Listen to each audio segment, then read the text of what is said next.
pido, Señor, que esta enseñanza, este estudio de tu palabra traiga provecho a cada una de nuestras almas, y aún aquellos, Señor, que tendrán la oportunidad de vernos a través de las redes sociales. Te pido, Señor, que tu Espíritu Santo se encargue de iluminarnos de tal manera que podamos sustraer una gloriosa enseñanza muy aplicativa para nuestras vidas. Muchas gracias, Rey de Reyes. Amén y amén. Bien, apreciados hermanos, vamos a estudiar Hechos capítulo 2. Como ustedes pueden ver, es un capítulo algo extenso, tiene 47 versículos. Trataremos con la ayuda del Señor de cubrir todo este enorme capítulo, y vamos a hablar del advenimiento del Espíritu Santo. El advenimiento del Espíritu Santo. Mire que según el primer versículo de Hechos, eso sucedió el día de Pentecostés. Pentecostés como tal, recuérdese, es una de las 3 fiestas nacionales que se celebraban en Israel. En ella se tenía en cuenta la presentación ante Dios de las primicias. Es por eso que el advenimiento del Espíritu en Pentecostés viene, hermanos, como la primicia de la herencia del creyente. Y este capítulo lo vamos a dividir en 3 partes para que captemos mejor todo su contenido. En primer lugar, vamos a mirar que el derramamiento del Espíritu Santo, que está desde el versículo número 1 hasta el versículo número 13. En segundo lugar, vamos a mirar el mensaje. De hecho, el primero que se predica después del derramamiento del Espíritu Santo por el apóstol Pedro, desde el versículo 14 hasta el versículo 41. Y en tercer lugar hablaremos de el resultado, del versículo 42 al versículo 47. Empecemos entonces a considerar nuestro primer tópico, el derramamiento del Espíritu Santo como tal. Mire que se presenta una promesa en el capítulo número 1. El Señor le dice a los apóstoles en el versículo 4: y estando juntos les mandó que no se fuesen de Jerusalén, sino que esperasen la promesa del Padre, la cual les dijo: oísteis de mí. Había una promesa en cuanto a la venida del Espíritu Santo. Encontramos en los primeros 4 versículos el derramamiento del Espíritu Santo cumplido como tal.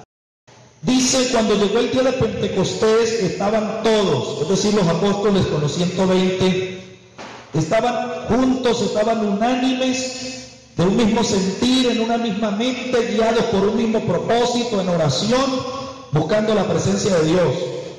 Y de repente vino del cielo un estruendo como de un viento recio que soplaba, el cual llenó toda la casa donde estaban sentados.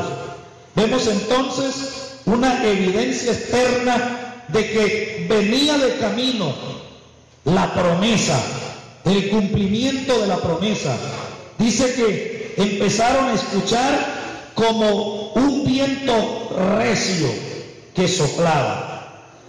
Dice la palabra de Dios que se les aparecieron lenguas repartidas como de fuego, asentándose sobre cada uno de ellos.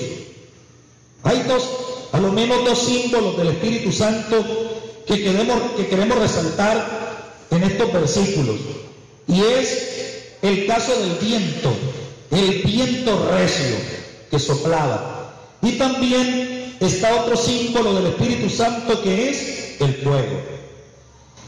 El versículo 4 termina diciendo que fueron todos los apóstoles, los 120 que estaban reunidos, fueron llenos del Espíritu Santo y comenzaron a hablar en otras lenguas, según el Espíritu les daba que hablasen. Se puede ver por el contexto posterior que estas lenguas eran idiomas en sí, pues algunas personas que venían de otros países, de otros territorios lejanos a Jerusalén, oían a los apóstoles maravillados diciendo: les oímos hablar las cosas pertenecientes a Dios en nuestra propia lengua o en nuestro propio dialecto en el que hemos nacido. Entonces el Espíritu Santo derrama diversos géneros de lenguas sobre los hermanos que estaban reunidos en el aposento alto. Eran idiomas como tal. Mire que hay algo particular, y es que no se necesitó de interpretación de lenguas. ¿Por qué? Porque el Espíritu Santo repartió a sus siervos que estaban allí orando intensamente, esperando la venida del Espíritu Santo. A cada uno les dio idiomas o dialectos que obviamente el público los pudo comprender. Era un lenguaje que sí lo podían descifrar. Es por eso que no necesitaron de interpretación de lenguas. Aquí se revierte lo que sucedió en la Torre de Babel. En la Torre de Babel el Señor desciende, los visita, pero para confundirles el lenguaje, de tal manera que no pudiesen comunicarse, que no pudiesen comprenderse.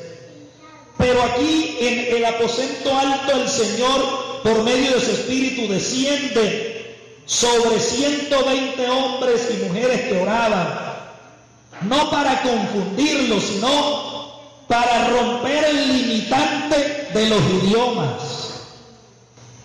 Aquí ya el Señor les estaba queriendo dar un atisbo de que el Evangelio como tal no debe estar limitado por las barreras idiomáticas, que el Evangelio tiene que regarse, expandirse al mundo entero.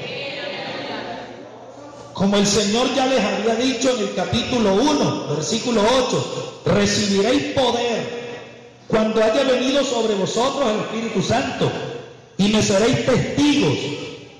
¿Dónde? En Judea, en Samaria y hasta lo último de la tierra. Entonces el propósito del derramamiento del Espíritu Santo es enseñarnos que el Evangelio debe ser anunciado a personas de otras culturas, de otros idiomas. Hay que ir más allá de las fronteras con este glorioso mensaje, hermanos. En segundo lugar, podemos notar en estos primeros 13 versículos el derramamiento del Espíritu es causa de una fuerte impresión. Del versículo 5 al 12 encontramos la primera impresión. Dice: moraban entonces en Jerusalén judíos, varones piadosos, de todas las naciones bajo el cielo. Recuerde que era una fiesta nacional, habían judíos dispersos en muchos lugares de la tierra y se habían conglomerado en Jerusalén para celebrar esa fiesta del Pentecostés, y eran hombres piadosos, como dice acá la palabra. Y hecho este estruendo, se juntó la multitud y estaban confusos, porque cada uno les oía hablar en su propia lengua, y estaban atónitos y maravillados diciendo: mirad, ¿no son galileos todos estos que hablan? ¿Qué quiere decir eso? Que las personas propias de Galilea no eran muy educadas. ¿Y cómo es posible que esas personas, esos galileos, que no son eruditos, que no son estudiados, hablan el lenguaje de nuestro país nativo? ¿Cómo es que nosotros les oímos hablar las cosas maravillosas de Dios de una manera tan nítida, de una manera tan comprensible? Eso solamente tiene su explicación en el poder de Dios. En el poder de Dios. Dice el versículo 8: ¿cómo pues les oímos nosotros hablar, cada uno en nuestra lengua en la que hemos nacido? ¿Cómo? Obviamente les acabo de decir, eso solamente es posible con el poder de Dios. Luego Lucas, que es el autor de este libro, menciona lo menos 15 lugares: partos, medos, elamitas, los que habitamos en Mesopotamia, en Judea, en Capadocia, en el Ponto, en Asia, en Frigia, en Panfilia, en Egipto, en regiones de África más allá de Cirene, y romanos aquí residentes, tanto judíos como prosélitos, cretenses y árabes. Les oímos hablar en nuestras lenguas las maravillas de Dios. Hermanos, imaginémonos la multitud, cada quien buscando el sector donde se hablaba su idioma. Cada quien buscaba el sector donde se estaba predicando en su lengua. Qué maravilloso, ¿no? Y dice que estaban todos atónitos, estaban perplejos, estaban abrumados por esta situación, y se decían unos a otros: ¿qué quiere decir esto? ¿Qué quiere decir esto? Gloria a Dios. Estimados hermanos, pero en tercer lugar notamos en estos primeros 13 versículos que habla del derramamiento del Espíritu Santo, que el derramamiento del Espíritu es burlado. Miren lo que dice el versículo 13: mas otros, ese otros viene del término griego héteros. No utiliza Lucas aquí ayos, que es otro de la misma clase, sino héteros, para marcar la diferencia total entre los que se mencionan en el versículo 13 y los que argumentaron en los versículos anteriores. Estos otros, que eran escépticos, burlones, decían: están llenos de mosto. Están llenos de mosto. Mire que el primer grupo, del versículo 5 al 12, se dice que eran varones piadosos, mientras que el grupo del versículo 13 son personas que están burlándose de la manifestación del Espíritu Santo que se dio en el aposento alto. No faltarán los que tengan en poco las cosas de Dios. Si a Cristo lo trataron de bebedor, también a sus discípulos los están llamando borrachos. Jesucristo dijo: si esto hacen conmigo, que soy el árbol verde, ¿qué no harán con ustedes, que son ramas secas? El discípulo no es mayor que su Señor. Si al padre de familia lo llamaron borrachón, no esperemos que el mundo nos aplauda. El mundo aborrece la obra del Espíritu Santo, hermanos. Con razón Jesucristo dijo que este glorioso Espíritu el mundo no lo puede recibir porque no le ve ni le conoce. El hombre natural no entiende las cosas que son del Espíritu, no las puede entender. Para él son locura, y es por eso que hablan de esa manera. Estimados hermanos, ya hemos visto el derramamiento del Espíritu Santo como tal en los primeros 13 versículos. Vamos a mirar en segundo lugar el mensaje, que va desde el versículo 14 al 41. ¿Quién es el predicador? Pedro. ¿Cuál es el auditorio? Todos los varones judíos que para ese momento estaban residiendo en Jerusalén por causa de la fiesta. Y es un mensaje de confrontación. Y miren que este mensaje cumple a lo menos con las partes principales de un verdadero sermón: la parte de la introducción, la parte de la explicación y por último la aplicación. Vamos a mirar estos tres aspectos homiléticos en el mensaje de Pedro. En primer lugar, el apóstol Pedro y su introducción, del versículo 14 al 21. Se deja ver que Pedro conoce con propiedad las Escrituras, porque en este sermón a lo menos cita las Escrituras en 2 ocasiones o un poco más. Mire que en la parte introductoria se basa en el profeta Joel, en el capítulo número 2, y él apela a esa cita escritural para confrontar la multitud que se burlaba, para hacerles entrar en razón, que pensaran que no estaban borrachos los siervos de Dios, las siervas de Dios, que habían sido investidos con el poder de lo alto.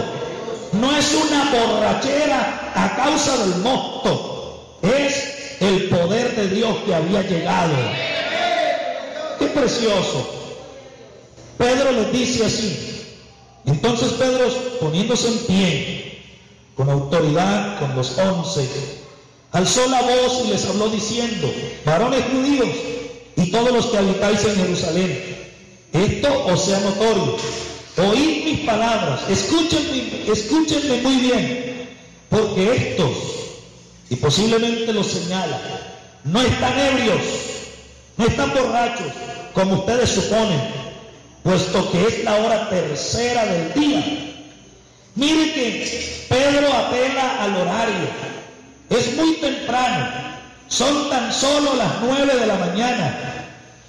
Las cantinas como tal no están abiertas a esa hora.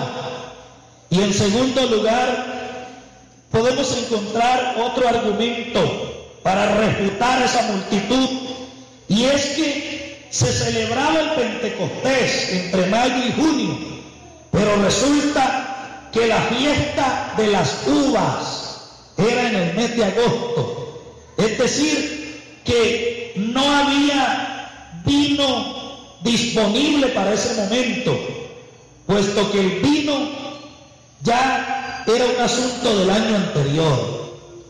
En el Pentecostés presentaban eran las primicias o las gavillas iniciales del trigo. Así que Pedro sale en defensa, porque hermanos, no podemos callar. Como dijo alguien en la antigüedad, si alguien ataca el amo, a lo menos su perro ladra. Y si alguien se levanta contra Dios, contra su mensaje, contra su pueblo, nosotros no podemos callar. Y les dice, esto es lo dicho por el profeta Joel. Y cita, en los postreros días, dice Dios, derramaré de mi espíritu sobre toda carne. Estimados hermanos, cuando habla de los postreros días, este pasaje se refiere al tiempo que abarca entre la segunda venida de Cristo a la tierra y el establecimiento del milenio. ¿Por qué? Porque miren que se habla del Espíritu derramado sobre toda carne. ¿Y cuándo es que se cumplirá literalmente esa palabra? De manera definitiva, durante la época milenial, durante el reino de Cristo en la tierra, donde todos serán redimidos, todos serán creyentes, salidos de la gran tribulación. Gloria a Dios. Vuestros hijos y vuestras hijas profetizarán, vuestros jóvenes verán visiones, vuestros ancianos soñarán sueños. Dios siempre ha utilizado estos métodos para comunicarse con su pueblo, para transmitir un mensaje. De cierto, sobre mis siervos y sobre mis siervas en aquellos días derramaré de mi espíritu y profetizarán. Daré prodigios arriba en el cielo y señales abajo en la tierra, sangre y fuego y vapor de humo. Estas señales acompañarán la segunda venida de Cristo de manera visible y gloriosa a la tierra. Dice que el sol se convertirá en tinieblas y la luna en sangre, antes que venga el día del Señor, grande y manifiesto. Y todo aquel, hablando del tiempo final de la gran tribulación, y todo aquel que invocar el nombre del Señor será salvo. A pesar de que en la gran tribulación el ateísmo y el satanismo se impondrán como religiones oficiales en el mundo, pero eso no quiere decir que Dios habrá negado la oportunidad de salvación para ese tiempo, pues aún en la hora más oscura Dios promete que aquel que invocare su nombre será salvo, porque Dios en medio de la ira tiene misericordia. En segundo lugar, vemos el apóstol Pedro y su explicación. Ya hemos visto la parte introductoria. Esto es precisamente a lo menos un cumplimiento parcial de la profecía de Joel. Y en segundo lugar, él va a introducir el tema de Jesucristo. Va a defender su mesianidad, su divinidad. Jesucristo es el Mesías prometido en el Antiguo Testamento. Y Jesucristo es Dios, es el Señor. Mire que nuevamente Pedro apela a las Escrituras para esta argumentación. Del 22 al 36. Varones israelitas, oíd estas palabras. Jesús Nazareno, varón aprobado por Dios entre vosotros con las maravillas, prodigios y señales que Dios hizo entre vosotros por medio de él, como vosotros mismos sabéis, a este Jesús, entregado por el determinado consejo y anticipado conocimiento de Dios.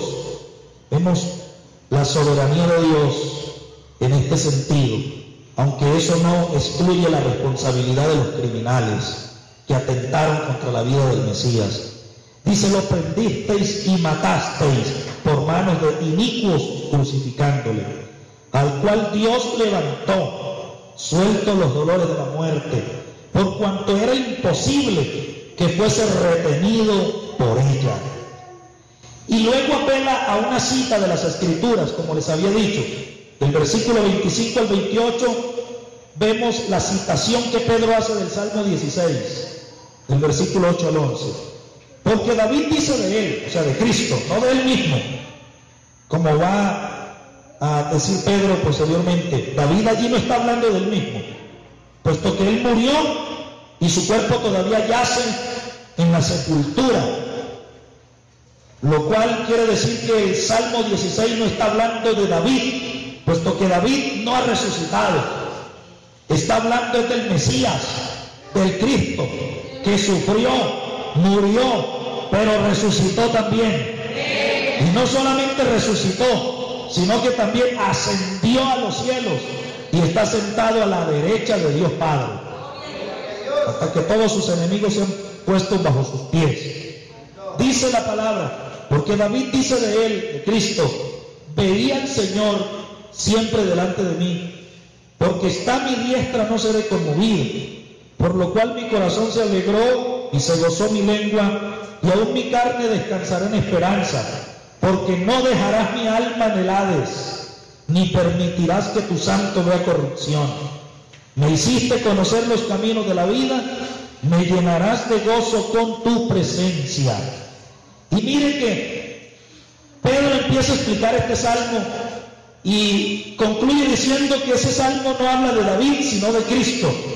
Varones hermanos, se os puede decir libremente del patriarca David, que murió y fue sepultado, y su sepulcro está con nosotros hasta el día de hoy.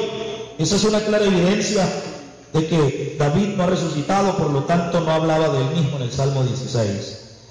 Pero siendo profeta David, y sabiendo que con juramento Dios le había jurado que de su descendencia, en cuanto a la carne, levantaría al Cristo para que se sentase en su trono, viéndolo antes, habló de la resurrección de Cristo, que su alma no fue dejada en el Hades, ni su carne vio corrupción. Entonces, ¿de quién hablaba proféticamente David en el Salmo 16? No de él mismo, porque aunque fue patriarca y se le llama profeta, pero murió y aún su cuerpo yace en la tumba. Hablaba, era proféticamente de Cristo, que iría a la tumba, pero no sería dejado en el Hades, ni su carne vería corrupción. Dice Pedro, a este Jesús resucitó Dios, y glorioso, de lo cual todos nosotros, los apóstoles, somos testigos. Ellos están hablando con información de primera mano. No fue que alguien se lo dijo. Ellos fueron testigos presenciales de esas cosas. Fueron testigos oculares de esas maravillas. Es por eso que los apóstoles decían, no podemos dejar de decir lo que hemos visto y oído.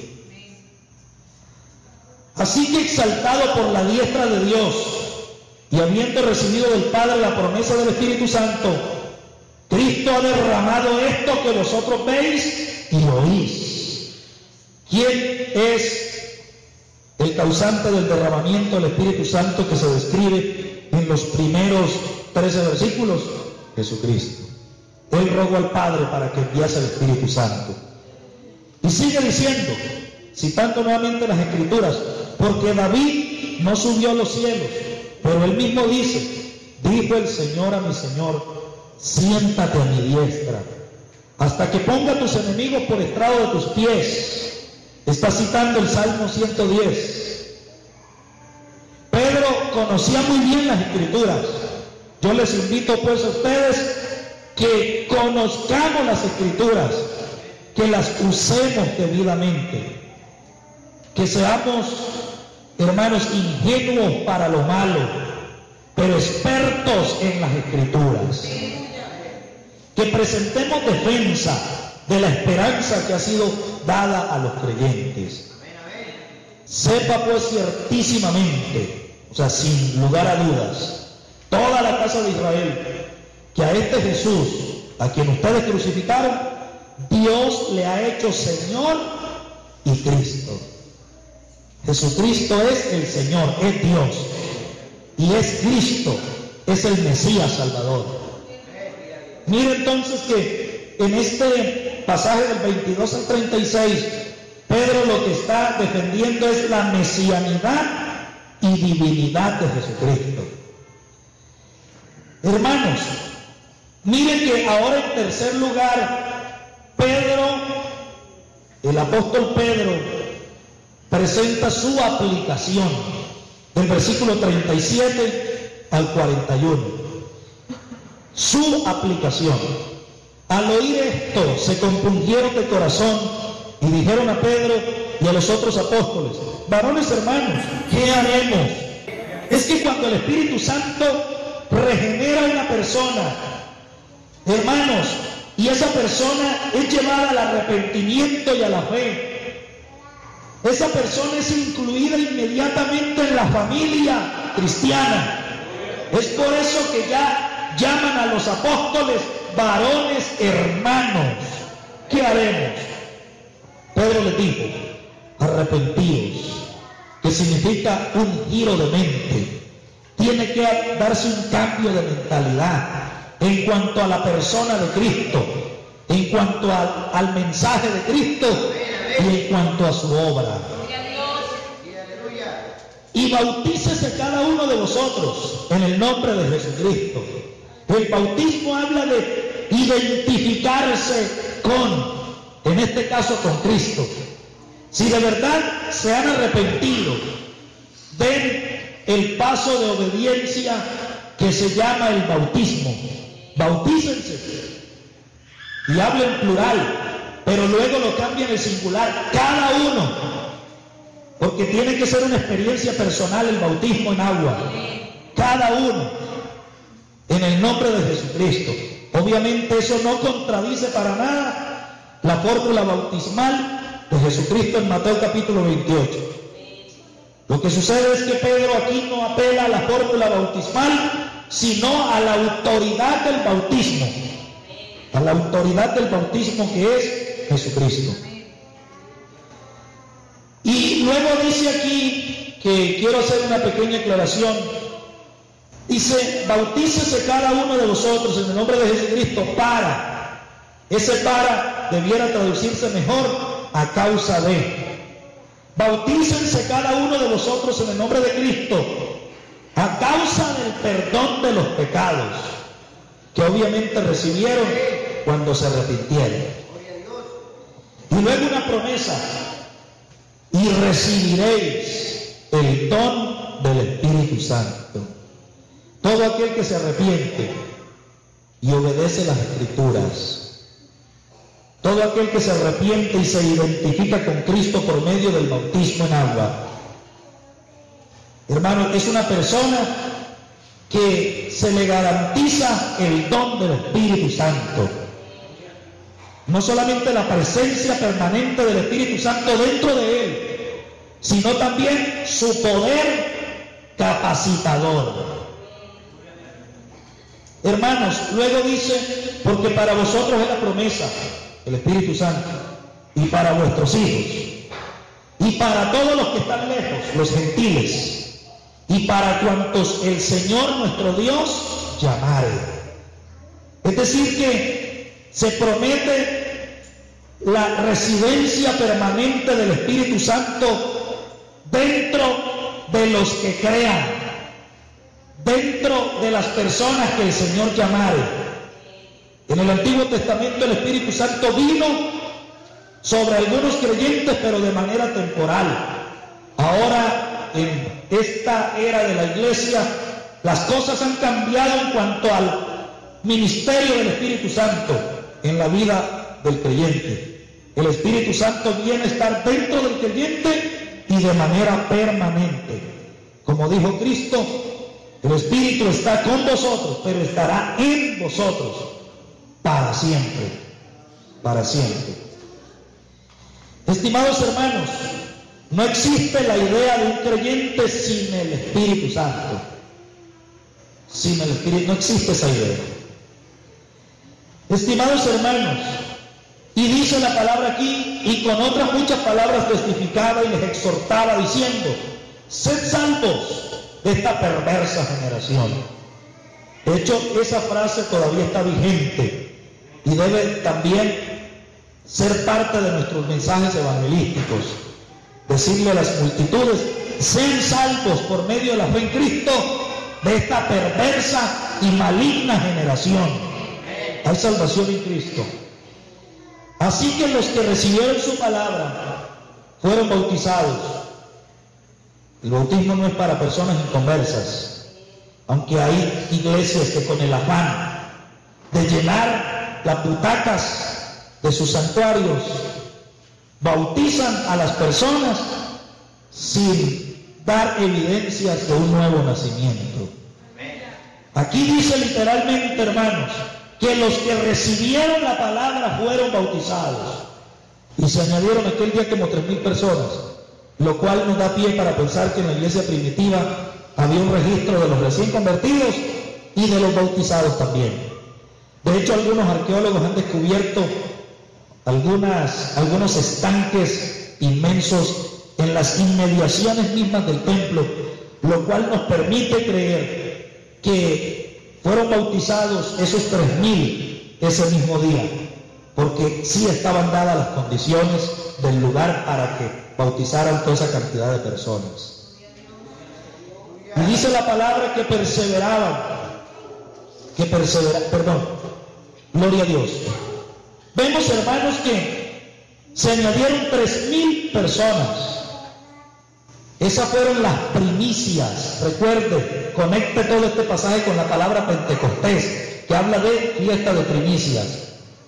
No solamente descendió el Espíritu Santo en Pentecostés como la primicia de la herencia del creyente, sino que también todos estos miles que se convirtieron son presentados como un hermoso manojo de gavillas como primicias para Dios. Gloria a Dios. Estimados hermanos, algo que notamos aquí es que estos 3,000 que se convirtieron no hablaron en lenguas. No hablaron en lenguas, tampoco se les impuso las manos por parte de los apóstoles. para que recibiesen el Espíritu Santo. ¿Qué quiere decir eso?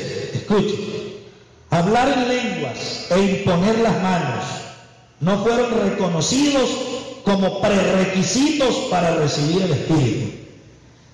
Si una persona cree en Cristo, se arrepiente, esa persona ha recibido el Espíritu Santo, así nadie le haya impuesto las manos y así no haya dado muestras de haber hablado en lenguas. Ha recibido el Espíritu Santo. Amén. Bien, estimados hermanos, hasta este momento hemos dicho dos cosas. Hemos hablado del derramamiento del Espíritu Santo en los primeros 13 versículos. En segundo lugar, hemos hablado del mensaje que predicó obviamente el apóstol Pedro, donde se convirtieron 3.000 personas, del versículo 14 al 41. Y ahora en tercer y último lugar vamos a hablar de el resultado. El resultado. Del versículo 42 hasta el 47.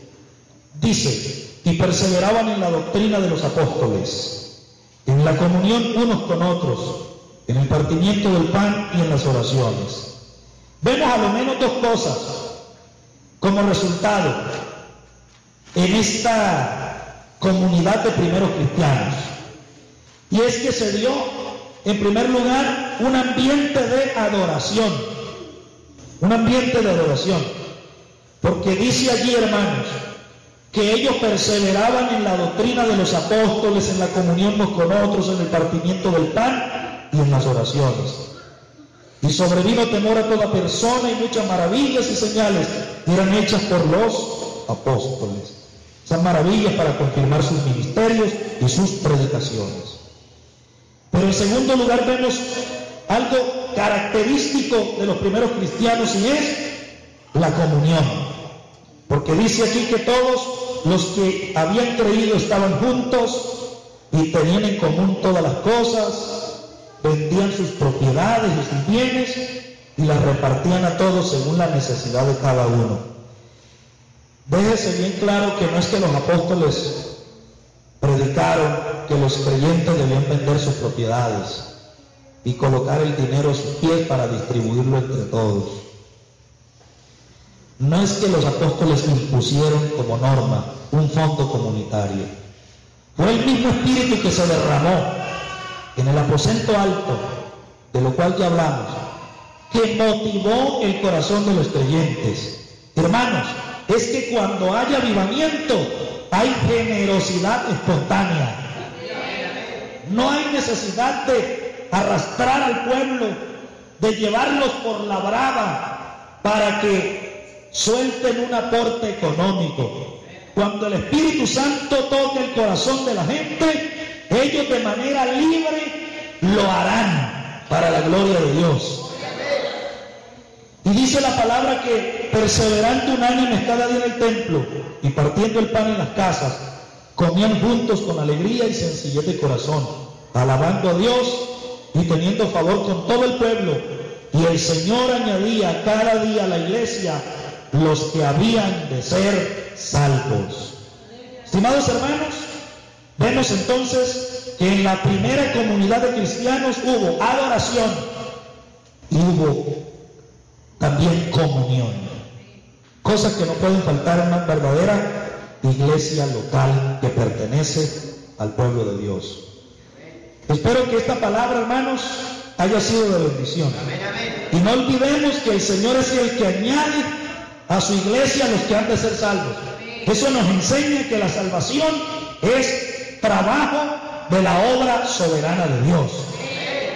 Es Dios el que hace la obra. Pablo lo reconoce diciendo: yo sembré, Apolo regó, pero el crecimiento lo ha dado Dios. Vamos a darle entonces gracias al Señor por su palabra. Gracias, Señor, por el consejo de tu palabra que nos permite en esta noche. Hemos estudiado este capítulo 2 del libro de los Hechos, que nos habla del derramamiento del Espíritu Santo, que nos habla del mensaje inicial del apóstol Pedro, y nos habla del resultado que se dio, que fue apoteósico, maravilloso, porque tú honras tu palabra. Tú honras a tus siervos cuando se apegan al texto de las Escrituras. Tú utilizas la palabra para producir vida espiritual, para producir regeneración y cambio en las personas. Señor, tú nos enseñas que si predicamos tal y como dice la Escritura, muchas personas serán compungidas y llevadas al arrepentimiento sincero. Señor, a la conversión genuina. Por eso te lo pedimos, Señor, que seas tú añadiendo a tu iglesia los que han de ser salvos. Nosotros simplemente somos instrumentos en tus manos, que predicamos, que anunciamos las buenas nuevas, pero eres tú el que añades al cuerpo de Cristo todos los que hacen falta. Muchas gracias, Señor. Amén y amén. Oh, mi anhelo es estar contigo, Señor.